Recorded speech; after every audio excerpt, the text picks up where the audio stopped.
Hello, Falcons fans. Welcome to another edition of CUWFalcons.com Weekly Coaches Show. I'm Nathan Kerner. With me is men's head golf coach, Ben Rohde. Ben, welcome to the program. Thank you. Thanks for having me. Now, the conference tournament is coming up here this Sunday.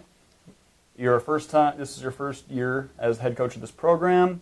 You have a lot of new younger players on the roster. Please tell me, what do you think about the season so far coming up to the conference tournament? Yeah, thanks.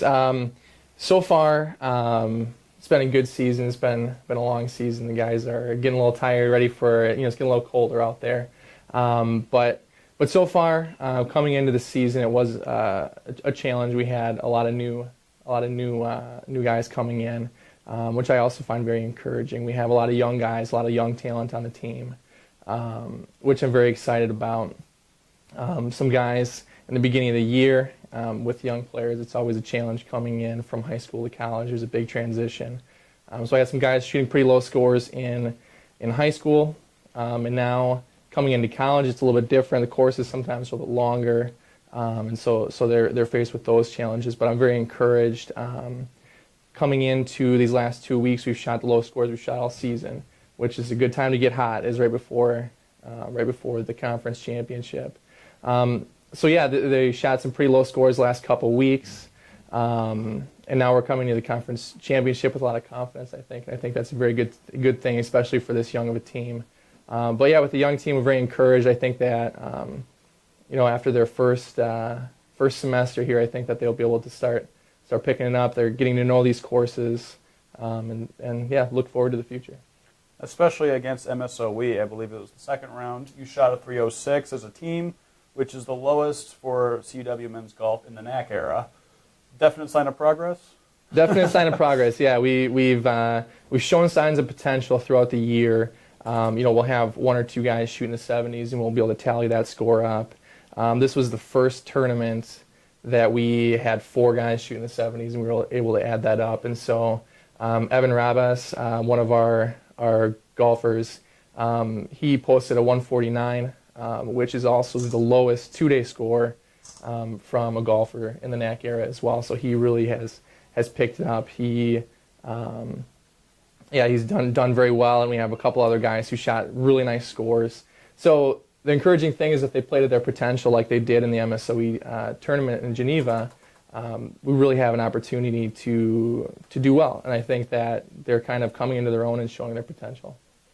All right, and obviously, you go into a tournament, you send forward 5 players, but you have a pretty extensive roster, so you've been able to split it up into 2 teams of 5. And you have 8+ players at any given time during the season who are shooting under 90. Mm-hmm. What's the process of deciding who goes where, or what players want to put forward on this team and that team? Yeah, it's kind of a good problem to have. We're pretty deep roster, and so I have some area which Concordia didn't have in the past. We have some room to move players around and to really see where people's where people will fall. And I actually appreciated or looked forward to the 3 tournaments that we were able to take 10 guys. I really wanted to see what kind of tournament scores we could post. And I think it's a very different thing when you're playing a practice round and you're shooting low scores, and then going into a tournament when there's a lot of pressure on you to shoot those low scores. And so we were able to see where we could best fall. It's not an easy decision when it comes to the time of the tournament who to pick. But kind of one of the things we do is look at tournament scores from the previous week. We'll look at practice scores, and we kind of make a decision based on that. And I think the 5 that we have this weekend are definitely our solid 5 right now. Yeah. And obviously, these 2 rounds coming up here for the conference tournament are just the first 2 rounds. The tournament will actually conclude sometime in the spring. How do you approach that as a coach, knowing that there'll be competition stop, wait a good 6 months before you pick up? But that's got to be a definite change for you.